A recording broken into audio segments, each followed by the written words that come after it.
atanyerera. Haleluya. Uhoraho abaha umugisha, uhoraho abagirire neza, abahe kumva icyo Imana ivuga. Ijambo ni ryarindi. Banyakubahwa, mwateguye bino bihe byiza bidasanzwe. Umugambwe uri ku butegetsi CNDD-FDD, numva nobanza nkabakengurukira cyane jewe uwo bagendanye na nyenicubahiro Petero Nkurunziza canke nk'uwo batambukanye.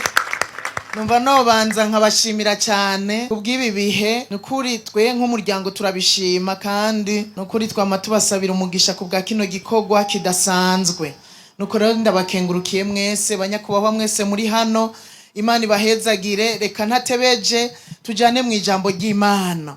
Ijambo ni ryarindi. Nagwanye intambara nziza, narangije urugendo, nazigamye kwizera. Ni ryarindi nyene tugomba dusangire.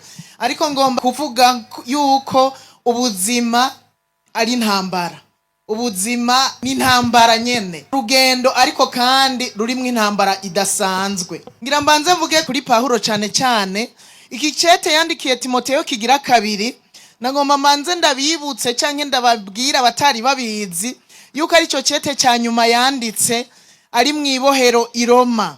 Yari mwirohero i Roma, nico cete cya nyuma yanditse. Nubwo usomye uri kurakurikiranya usanga Tito umengo nico cete cya nyuma, ariko icya nyuma niki cete kigira 2. Usomye n'ivyo avugamwo uravyumva neza. Abategetsi b'i Roma bari bamaze kumucira urubanza, kandi bagenzi biwe bose bari bamutaye. Yarasigaye ari ntabwa, kuko bose barigiriye baramuta, kandi yizera ko ari bo bazomuba hafi, mbere bakamwitsa mu rubanza rwiwe, bakamwunganira mu rubanza rwiwe. Ariko bose ico gihe baciye bamuta.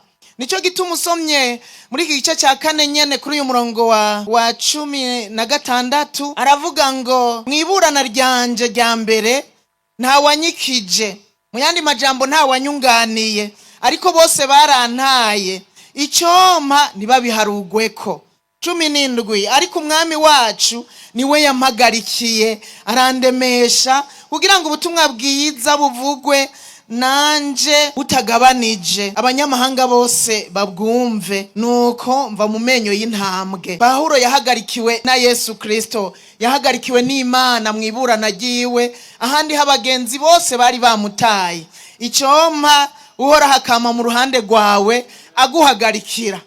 Nanje ndifuza ko uhoraho yama mu ruhande rwanje amagarikira, kubera abantu barahinduka, abantu baratinya iyo babonye ugeze mwirinde, iyo babonye ugeze mwibohero. N'uwarazi ivyawe arahunga akagenda. Pawulo nivyo vyamubaye ko muri kino gihe. Bose abakunzi biwe bose baramuta, ariko umwami Imana aramuhagarikira, aramuvugira, amuba hafi, aramugwanira. Nawe akube hafi mu izina rya Yesu. Yamara rero Pawulo ahari mwibohero ntiyarafise ivyizigiro byo kuzovayo. Yarazi bizi neza yuko bazomwica, bari baranabimubwiye, kandi n'Imana yarabimuhishurira yuko azokwicwa. Nta vyizigiro yarafise byo kuva mwibohero nkuko yari yaragiye apfunga ubwa mbere hanyuma bakamurekura, ariko muri iki gihe nta vyizigiro yarafise. Aha nukugira ngo mutahure impamvu yavuze n'aya majambo. Usomye ku murongo wa 6 rero muri iki cete nyene yanditse kigira 2 muri iki gice cya 4 ku murongo wa 6 haravuga ngo kuko jeho n'ubu ndiko ndasukwa nk'ibisukwa ku gicaniro, igihe cyo gutambura kwanje canke igihe cyo gutaha kwanje kirashitse. Yabivuga bizi yuko agomba gupfa. Nyamwandikira Timoteyo amusezera bizi neza yuko agomba gupfa. Arongera ko aramubwira ngo nagwanye intambara nziza, narangije urugendo, none ndabikiwe impera. No kwizera narakuzigamye, ariko ndabikiwe impera. Umurongo w'8 niko havuga, aravuga ngo ibisigaye mbikiwe igitsibo cy'ukugororoka, icyo umwami wacu umucamanza agororoka azompa kuri wa munsi, kandi si jewe jenyene nzogihabwa, ariko kandi n'abakunze kuzoseruka kwiwe bose bazogihabwa. Haleluya. ndabibutse yuko Pawulo atapfunzwe n'ivyaha yakoze. Pawulo yarapfunzwe azira ubutumwa bwiza, azira igikorwa yahamagariwe. Nawe urashobora guhura n'ingorane, ugapfungwa, ugamererwa nabi, uri kurazira igikorwa kubera uri kurakora mukuri mu rutonde rwiza igikorwa wahamagariwe. Mugabo vyoba vyiza ahuko upfunga uzira amakosa wakoze, ahuko ucugwa bupfuni na buhoro uri kuzira ivyaha wakoze, wopfumererwa nabi uzira ukuri. Muri ico gihe niho Imana ikiza ikaba mu ruhande rwawe ikaguhagarikira. Naho vyose abakupfa ugapfupfiriye muri yo, ugapfa uzize ukuri, niho izina ryawe ridafutwa, niho izina ryawe rivugwa, ntirizozimangana iyo upfuye uzira ukuri. Pawulo n'uyu munsi turacyamuvuga, ivyete yanditse biracafise ubushobozi kubera ntiyarangije nabi, yarangije neza. Abarangije neza nagira ndababwire ngo amazina ntavutangana, ariko aribukwa ibihe vyose. Yapfuye ari umugororotsi Pawulo, yapfuye ahagaze mukuri, yarazigamye kwizera. Nico gituma izina ryiwe ritafutanganye. N'uyu munsi ariko aratwigisha biciye mu ijambo ry'Imana yasize. Uko igihe cyagenda cegereza cyo gupfa kwa Pawulo, yarandikiye Timoteyo.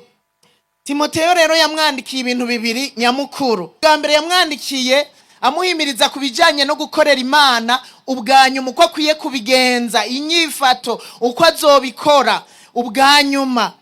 Hanyuma ikigira kabiri yari karamusaba ivyihutirwa akwiye kumufasha, akwiye kumukorera. Kubera ishengero ryo muri Efeso muri ico gihe ryari rikizigirijwe n'abigishwa b'ibinyoma, Pawulo yahimirije Timoteyo yuko akwiye gushishikara yigisha ijambo ry'Imana ry'ukuri, abandanya yigisha, hanyuma yongere yirinde impari, gutakaza umwanya mu mpari zitagira akamaro. Ivyo nivyo bintu nyamukuru yasize amwandikiye, yasize amuhimirije. Ivyo ubisomye muri kicete mu gice cya mbere ku murongo wa 6 gushika ku 8 urabisangaho, mu gice cya kabiri, muri iki gice cya 4 hose birahari ivyo yari karamuhimiriza akwiye gusigara arakora kugira ngo azovyifatemwo neza. Yashaka kandi ko Timoteyo aza ahari i Roma kugira ngo bagumane, amuremeshe na gatoya. Turabisoma ku murongo w'9, yamubwiye ngo gira umwete wo kuza aho ndi vuba. Yaramukeneye nka mwene data kugira ngo amuremeshe. Nkuko na twese iyo turi mu bibazo, umuntu ari mu ngorane akenera mwene se kugira ngo aze amuremeshe. Yarafise irungu ridasanzwe kubera abagenzi bari bamutaye, irungu ryari rimwishe. Ikindi naco yarafise imbeho nyinshi, ikoti yiwe ntiyari yayitwaje. Mu vyo yamusaba, yaramusaba kugira ngo niyaza azoza amuzaniye n'iryo koti, amuzanire n'ibitabo vyiwe. Bari bamutwaye igikubikubi atavyatwaye, yaramukeneye rero. Mu vyo yamusavye ivyo vyarimwo. Pawulo yumva irungu rimwishe cyane gose. Imana ikurinde irungu mu izina rya Yesu. Bene so baze baraguseruka ko mu gihe ufise ingorane mu izina rya Yesu. Haleluya. Na cyane cyane Pawulo yarumva kandi agahinda mu mutima kukuntu umugenzi wiwe yamubereye umwizigirwa kuva mu rugendo rwa mbere rw'ivuga butumwa yari yitwa Dema. Yarafise agahinda kenshi kubona uwo Dema yaramutaye. Burya ntuzutangare kweri, umugenzi arashobora kukurambirwa na cyane cyane ugize ingorane. Uyu Dema bari baragendanye mu rugendo rwa mbere rw'ivuga butumwa, ubisomye urabibona. Hanyuma mugabe iki gihe cy'Iroma arabona ati birakaze birashushe. Uwo Dema aramuta arigira. Kandi no mu rugendo rwa mbere naho nyene yarahuye n'ibibazo, naho nyene yarapfunzwe, ariko ho Dema yabaye hafi. Ariko mwiri pfungwa ry'Iroma yaramutaye aragenda. Burya ntuzukanguke ivyashikiye Pawulo nawe vyo gushikira ugasanga abagenzi baragutaye kandi barabizigirwa kuri wewe. Ariko ico ndakwifuriza nibikakubeko mu izina rya Yesu Kristo, nibikakubeko biragahera, ko abagenzi baguta biragahera. Abakristo bamwe baramugendeye ariko nabo nyene baca baragenda mu minsi ya mbere agifungwa baramugenda, ariko nabo nyene baca baragenda, abandi baca baragenda gukorera ibikorwa vy'Imana kure atari hafi yiwe. Usomye neza ijambo ry'Imana baravuga yuko Luka wenyene ari we yashoboye kumuguma impande akanya katari gato. Hanyuma Timoteyo rero na Bariko arabatumako, usomye mu ijambo ry'Imana ku murongo w'9 n'uwa 11, arabatumako yifuza cyane ko baza kugira ngo bagumane bamutere intege muri iyi minsi ya nyuma. Aya majambo rero twasomye yavuze muri iyi minsi yo gusozera urugendo rwiwe, avuga ngo nagwanye intambara nziza, narangije urugendo, nazigamye kwizera. Aya majambo aragaragaramwo ko yari afise ivyizigiro n'umunezero yuko imbere ari heza. Nubwo yabona ko agomba gupfa, yarengera urupfu agomba gupfa, imbere akabona impembo azohembwa, kubera mu mutima iwe nta cyamwagiriza. Yarazi neza ko yakoreye Imana mu mpwemu no mukuri, hanyuma akarengana ivy'urupfu, akabona yuko agiye kurangiza neza, akabona ingero azogeregwa, akabona impembo azogeregwa, kuko yitanze bishoboka mu muhamagaro wiwe. Nico gituma yaranezerewe, yarafise umunezero. Icoma tukarangiza dufise umunezero. Hari abantu barangiza urugendo rwabo banezerewe. Ndashima Imana n'uyu twaje kwibuka mwirangiza ryiwe ntiyakomye induru. Ntiyakomye induru avuga ngo ndagowe, oya, ngo yadugije amaboko sinari hafi, ariko abari bamwegereye barambwiye. Yadugije ibiganza aravuga ngo umuryango wanje ndawushize mu maboko yawe. Ararangiza urugendo ariko ararangamiza mu ijuru. Nawe ntiyakomye induru, buryo umuntu akoma induru ababona habi agiye kuja.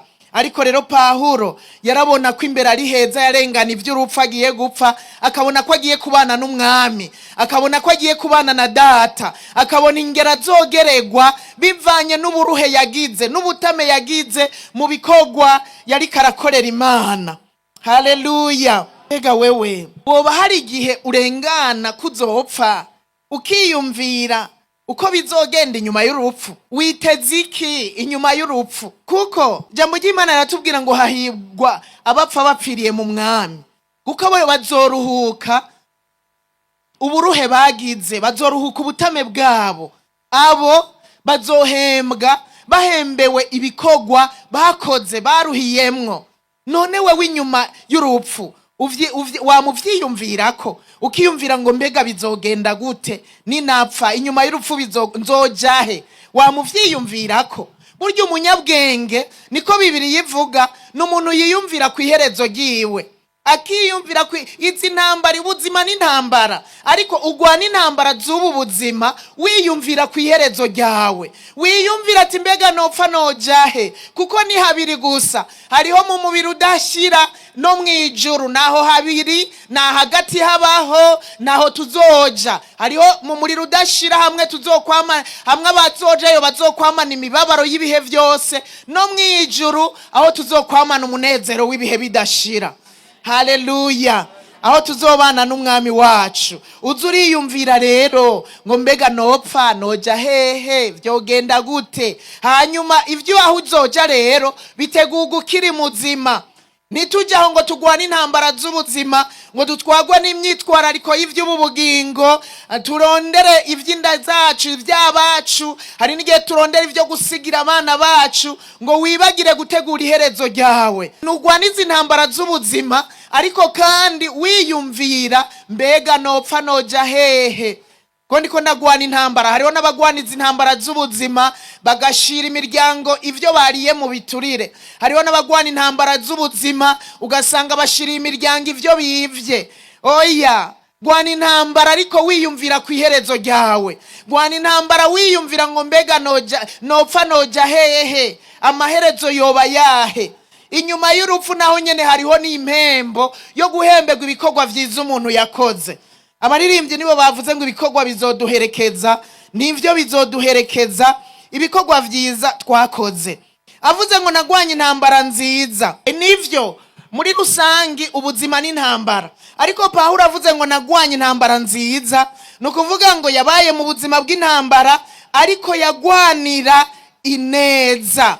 Abafaransa nibo bavuze ngo pour une bonne cause, yagwana pour une bonne cause, yagwanira ikintu ciza, yagwanira ineza ya benshi, yagwanira ko benshi bamererwa neza, ko benshi bakira, ko benshi babohoka. None we uraniganira iki? Unikuraniganira ineza ya benshi, urikuraniganira ngo benshi bamererwe neza. Aha rero nk'abarongozi turahafatigwa, kuko mu vyo tunigana vyose tuba dukwiye niganira yuko abo turongoye bamererwa neza, yuko abo turongoye ivyabo bigenda neza. Aho niho tuzoba turiko turagwana pour une bonne cause. Atari ivyo tuniganira ivyacu, ya myitwarariko y'ivy'ubugingo dusange twashizemwo n'amakosa. Ariko tunigana ngo benshi bamererwe neza, bizotubera vyiza cyane, tuzosanga turangije amahoro. Ntiyagwanira icubahiro ciwe, ntiyagwanira itunga ngo atunge, ntiyagwanira ikibanza arimwo ngo ntihagire ukimukuramwo. Ivyo sivyo yagwanira, nkuko umuntu yosanga ariko arabigwanira uno munsi. Oya, Paulo sivyo yagwanira, ariko yagwana ngo benshi bamenye Imana, benshi bamenye ukuri, benshi nabo baze bagira iherezo ryiza, ntibazosozerere mu mubiri. Kandi umuntu akundana asengera abandi ngo baze barangize neza. Umuntu akundana yereka abandi inzira nziza yo gucamwo kugira ngo abantu baze barangize neza, bazoje mwijuru. Abarongoye ababakunda canke abandi abagukikuje ubakunda. Kandi nico gikwiye kuturaza ishinga mu ntambara zose dukwiye kugwana. Tugwane kugira ngo abenshi nimba waramenye ukuri nabo bamenye uko kuri, bamenye inzira ibajana kwa data. Nayo nta yindi Yesu yasize abivuze, arivugira ngo ni jewe nzira n'ukuri n'ubugingo, nta uzoshika kwa data ntamujanye. Yesu yasize abitubwiye, ntiyadusize mu gipfungu, ariko yaratubwiye inzira ijayo. N'abigishwa bariko barajazanirwa bibaza ngo mbega ugiye he? Inzira none ija kwa data niyihe? Arababwira ati ni jewe nyene nzira n'ukuri n'ubugingo, nta muntu n'umwe azoshika kwa papa ntamujanye. Ivyo nivyo yasize atubwiye Kristo, kandi niwe nzira vy'ukuri. Rero kiba arico tuniganira, yuko abenshi badukikuje bataramenya iyo nzira, nabo bayimenya kugira ngo baze bagire iherezo ryiza. Muri iki gikorwa civuga butumwa, imbere yuko aja gufungirwa i Roma, Paulo hariho izindi ntambara nyinshi cyane yaciyemwo, nyinshi kandi ziteye ubwoba.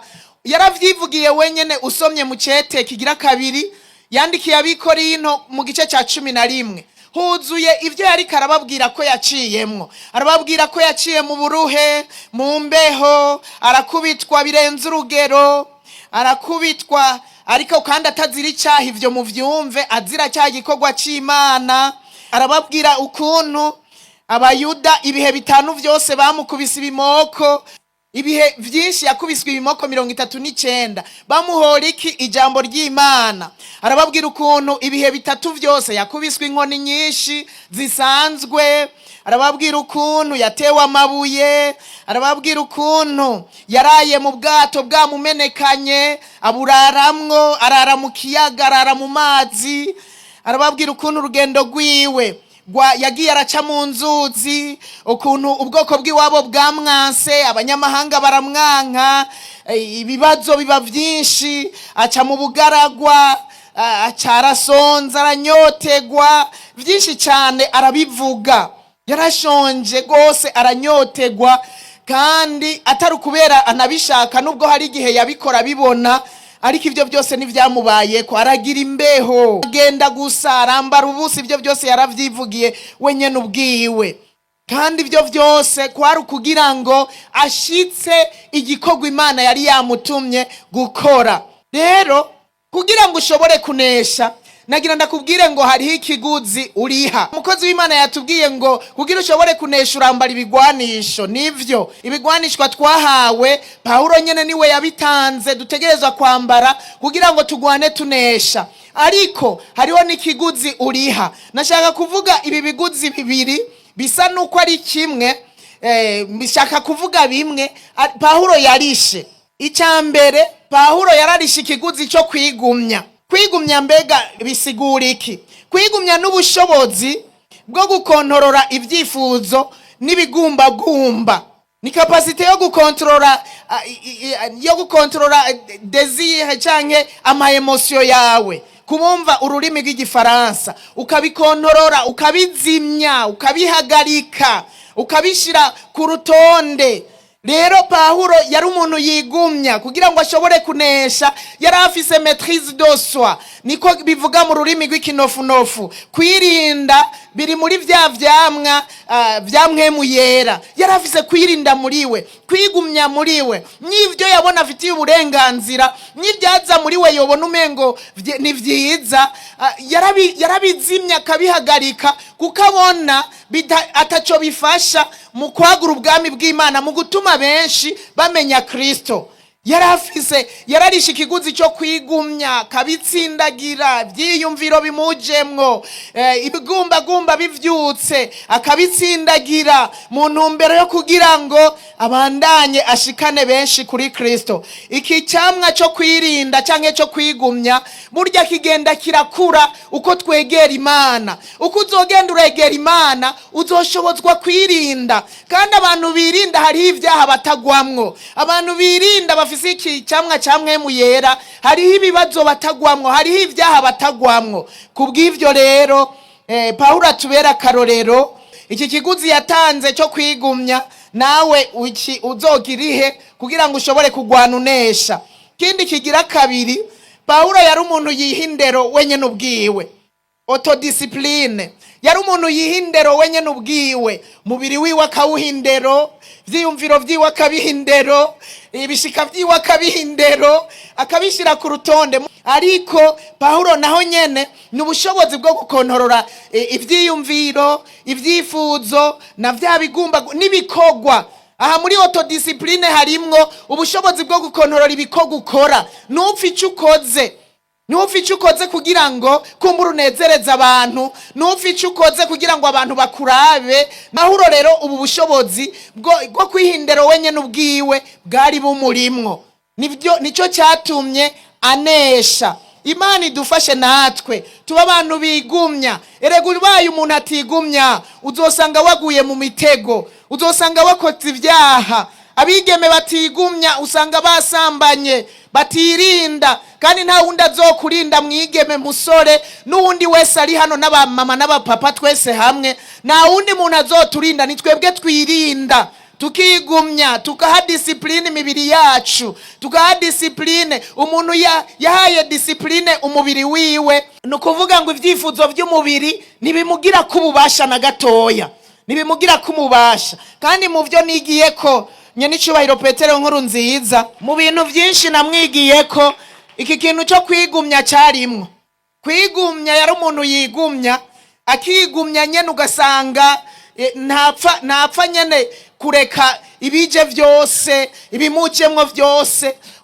Yarabanza agasenga, akabanza agasenga Imana kugira yumve mbega ibi vyiyumviro nivyo. Mbere no bamuhanuye yarabanza agasenga akumva ati ibi bintu nivyo birakwiye kuja mu ngiro, ugasanga vyagiye mu ngiro. Rero niyapfa ivyo akoze mu vyo namwigiyeko ibi birimwo. Umuntu azi kwihindero nababwiye ko ivyifuzo vy'umubiri bitamugira kububasha, kandi amenya icyo akwiye gukora mu gihe gikwiriye.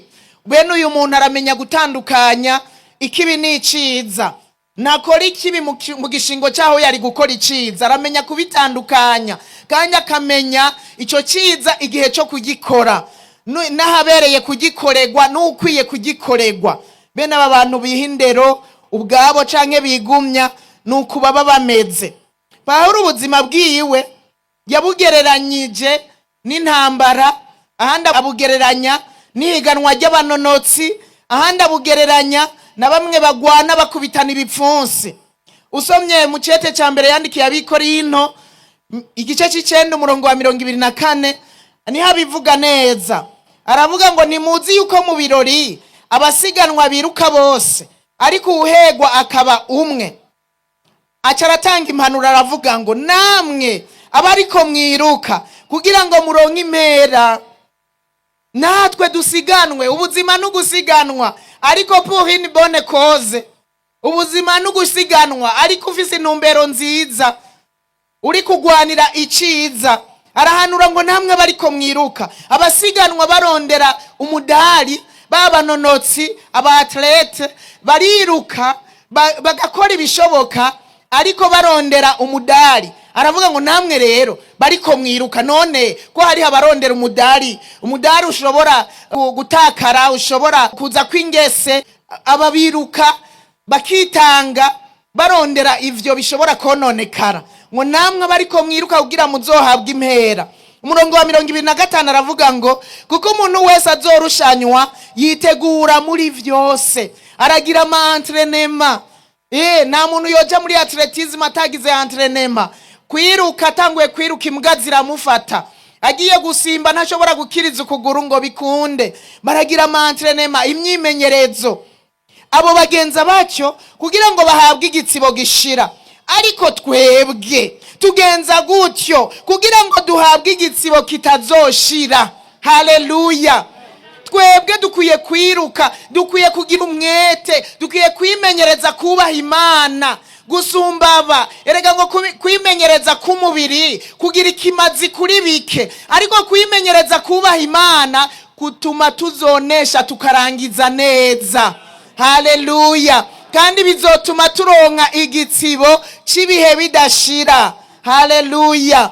26 arababwira ngo aba bantu b'Ikorinto, natwe uyu mugoroba nitwari karabwira nuko nanje ndiruka. Nawe yaciye avuga nanje rero ndi nk'aba banonotsi, ndiruka ariko si nk'utazi yaja, ndiruka ariko ndabona iyo ndiko ndaja, ndafise intumbero. Arongera aravuga ngo ndakubitana ibipfusi ariko si nk'uwuhusha. Yakora icyazi, yarabona iyo ari karaja. Iyo dukora ibikogwa dukore nk'abantu bafise intumbero. Tumbega abo bantu rongoye uri kubajanahe? Mbega iki gikorwa uri kurakora wifuza ko zizoshika hehe? Kizogushitsa kuki? Abo urongoye uzobashikana kuki? Iyo tutihaye intumbero turahushagirika. We yariruka akavuga ngo ndazi iyo ndiko ndaja, sinyiruka nk'umuntu erega umuntu yiruka atagiriye ari karaja nk'abatlete, ariko ariruka atantumbero afise yo kuronka umudari. Ageze mu nzira baramuhamagara ngo Karori, urumva gacaja kwitaba ngo sabwe, urumva uwo mwanya yitaba bagenzi we baramusize. Ariko umuntu azi ko afise intumbero ntiyumviriza abamuhamagara, ntiyumviriza bariko baravuga ibi na biriya, ariruka. Naho ikirato cyo murya ariruka, naho cyo toboka abandanya yiruka, kubera imbere we wabona igitsibo bazomuha. Aha mu Baroma aba banonotsi nibabaha imidari ngo babambika ibitsibo. Ibitsibo nico gituma Pawulo yakoresheje igitsibo mu rurimi bo batahura. Twebwe twokoresha imidari kubera twama tubona babaha imidari y'inzahabu, imidari y'umujumpu, nama mbona ariyo babaha. Ariko yakoresheje igitsibo kubera mu Baroma nivyo bakoresha. Umurongo wa 17 nariko ndavuga ngo reka ndagasubiremo. Intambara zose tugwana z'ubuzima, nababwiye ko ubuzima ari intambara. Ugwana ufise intumbero, ugwana ubona iyo uri kuraja. Nupfe kugwana gutyo gusa, upfe kugwana oyaye, irukanga, kora ivyo ukora ufise intumbero. Nimba turabarongozi tugwana intambara, mugabo dufise ahantu turiko turajana abo turongoye dushaka gushika, hamwe nico dukwegera hirya no hino tutacitaba kubera tubona iyo turiko turaja tudashaka gusamara na gatoya. Tubandanye dufata intumbero. 27 arababwira ngo kandi ndwanya umubiri wanje nkawuhindura umuja kugira ngo kumbure maze kwigisha abandi nanje ubwanje sinze mboneke ko nemewe. Umubiri wiwe yarawushira kuri discipline nkuko nabibabwiye, akawuhindura umuja, awutegetse ati iyi ndwi yose wa mubiri wanje sinzoguha ivyo kurya. Umubiri warumvira akisonzesha, umubiri n'umugore akawutegeka, umubiri uratinda uramenyera. Natwe rero tumenye iyo turiko turaja, ariko kandi twihe indero nziza. Muntu uri hano rero ni wihe intumbero y'ubuzima, ni ntambara ariko wihe intumbero y'ubuzima. Abakora akazi ka leta cyangwa ibindi bikorwa byose ukore kugira ngo ntukore kugira uzohembwe gusa, ariko wihe intumbero yaho ushaka gushika, y'ivyo ushaka gushikako, aho ushaka gushika. Kandi ikindi naco dukwiye kwibuka, nuko urabakozi ba leta, urabakora ivyabo, urabakora ivyo ari vyo vyose. Nagira ndababwire ko twese turabakozi b'Imana muri bijya bibanza duhagazemwo. Nagira ndakubwire ngo nimba uri umukozi wa leta, nimba ukora iki canke kiriya, ni waba umwizigirwa muri ivyo bikorwa uri kurakora, nagira ndakubwire ngo na wewe ukaba umwizigirwa muri cya gihe cyo gusozera, uzovuga ngo nagwanye intambara nziza. Kuko aho hantu uzoba uhagaze, wahagaze uri kuragwanira ineza y'abandi, neza yawe, neza y'umuryango, ineza y'abandi, kugira ngo bamererwe neza. Nawe gushika uzovuga ngo nagwanye intambara nziza. Rero twese turabakozi b'Imana, tugwaniza intambara aho duherereye mu byo dukora, tuzigwane twubaha Imana. Niho tuzohembwa n'abarongozi basanzwe baturongoye, baduhaye imirimo dukora, canke ivyo bikorwa nyene uri kurakora, Imana izobiguhembera udandaze wunguka. Ariko kandi n'Imana yo mwijuru izoguhemba. Noneho wubasha Imana, wakoze mu bwizigi gukubaha Imana, nagira ndakubwire ngo n'iherezo rizoba ryiza. Hanyuma hamwe uzovuga ngo nagwanye intambara nziza. Haleluya, haleluya. Nta kintu kiryoshe nko gusozera neza igikorwa wahawe n'Imana canke wahawe n'umuntu akurongoye. Erega byose bigaruka hahandi ni ku Mana, kubera nta n'umuntu ashobora kukwibuka ngo aguha akazi Imana itakwibutse, nibikunda. Rero igikorwa wahawe n'Imana biraryoshe cyane ugisozereye neza. Biraryoshe n'ugusubiriye aranezerwa, araronka icyo avuga, araronka ahera. Si ivyo gusa, abantu bazoguma bibuka wa muntu yaraturongoye, wa muntu yari imbere yacu, byagenze neza. Biraryoshe gusozera neza, ariko usozereye nabi namwe muravyumva n'ibitetegwe gusa. Imana idufashe. Umwanditsi w'igitabo cy'umusiguzi Salomo niwe yanditse mu gice c'indwi umurongo w'8, aravuga ngo iherezo ry'ikintu riraruta itanguriro ryacu. Iherezo ry'ikintu riraruta itanguriro ryacu. Kuba waratanguye ni kimwe, ariko twebwe tureretse isozera.